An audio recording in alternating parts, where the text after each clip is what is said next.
জন্মদাত্রী মায়ের আশীর্বাদ নিয়ে ও মাতা ত্রিপুরেশ্বরী দেবীর কাছে প্রার্থনা করে নিজের ভোটাধিকার প্রয়োগ করলেন পশ্চিম ত্রিপুরা লোকসভার বিজেপি প্রার্থী বিপ্লব কুমার দেব। ভোটের দিন সকালেই মায়ের কাছে আশীর্বাদ চেয়ে নিয়েছেন তিনি। এরপরেই তিনি ছুটে আসেন মন্দির নগরীতে।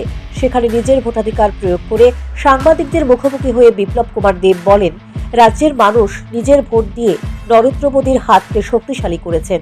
পশ্চিম আসনে বিজেপি প্রার্থীর জয় নিশ্চিত। বিরোধী ইন্ডিয়া জোটের প্রার্থীকে কটাক্ষ করে বিপ্লব কুমার দেব বলেন, তাদের কাছে মানুষ নেই, মানুষ তাদেরকে সমর্থন দিচ্ছে না, তাই পরাজিত হবে বলে হতাশাগ্রস্ত হয়ে উল্টাপাল্টা মন্তব্য করছেন। ত্রিপুরেশ্বরী মায়ের আশীর্বাদ নিয়ে আমার ভোটাধিকার প্রয়োগ করেছি, আর সেই ভোটাধিকার প্রয়োগ করেছি দেশের প্রধানমন্ত্রী বানানো। আর আমি আশা করি সমস্ত ত্রিপুরাবাসী একযোগে বেরিয়ে আজকের এই মহা উৎসবে ভাগ নেবেন এবং 100% ভোটিং করে মাননীয় প্রধানমন্ত্রী নরেন্দ্র মোদীকে তৃতীয়বারের মতো দেশের প্রধানমন্ত্রী বানিয়ে ভারতের যুবাদের জন্য, মহিলাদের জন্য, কৃষকদের জন্য, গরিবদের জন্য এক সুন্দর শক্তিশালী ভারত রচনা করবেন।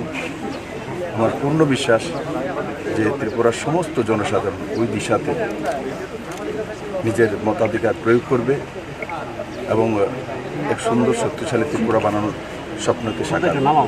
স্যার, আপনার যিনি বিরোধী প্রার্থী রয়েছেন উনি একেবারে সকাল থেকে শুরু থেকেই উনি অভিযোগ করছেন যে প্রশাসনিক ভূমিকায় তিনি সন্তোষ প্রকাশ করছেন না, কি বলবেন? উনি তো এই ইলেকশন প্রচারে আমি একটি জনসভা করতে দেখিনি।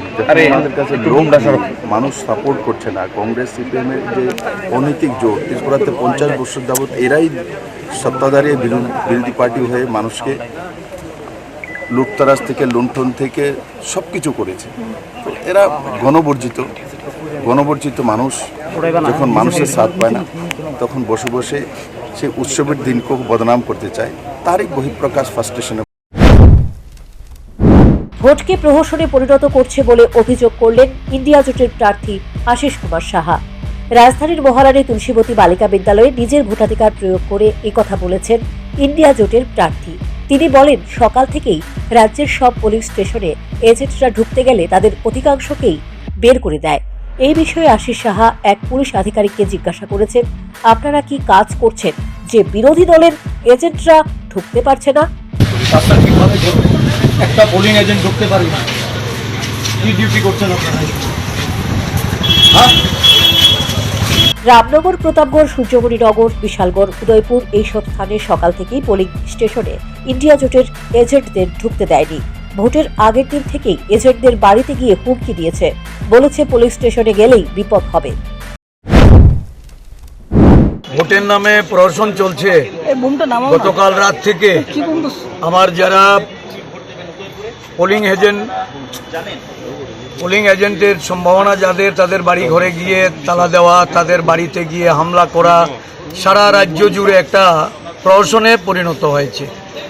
এখানে 4টি বুথ, 3টি আমার পোলিং এজেন্টকে ঢুকতে দেওয়া হয়নি, বের করে দেওয়া হয়েছে। আমি এসপিকে জানিয়েছি। আমি পুলিশ অবজারভারের সঙ্গে কথা বলেছি। এখানে আরুর সঙ্গে সেভারেল টাইম আরুর সঙ্গে আমার ইন্টারেকশন হয়েছে। আরও নিজে বলেছে যে আমি পোস্ট অফিস চৌমুহনী থেকে এসে তাদেরকে তুলে নিয়ে ঢোকাবো। এখন অবধি আমি বসেছিলাম, আমি এইমাত্র এসেছি, 7:30টায় আমার ভোট দেওয়ার কথা।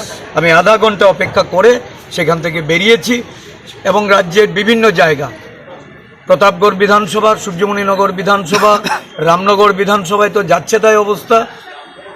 আমি বনমালীপুর সকাল থেকে এই দৌড়ঝাঁপ চলছে। বিলোনিয়া থেকে খবর পেয়েছি, সোনামুড়া, ধনপুর, সারা রাজ্য জুড়ে, উদয়পুরে আমাদের বহু জায়গা থেকে পোলিং এজেন্টদের বের করে দেওয়া হয়েছে। এখন চলছে ভোটারদের লাইন থেকে বের করে দেওয়া। একটা ভোটের নামে অরাজক পরিস্থিতি তৈরি করেছে।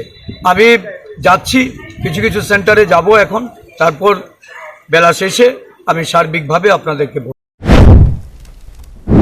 তবে শাসক ও বিরোধী দলের প্রার্থীদের বক্তব্য থেকে পরিষ্কার, ভোটদান পর্ব এক প্রকার শান্তিপূর্ণভাবেই হচ্ছে।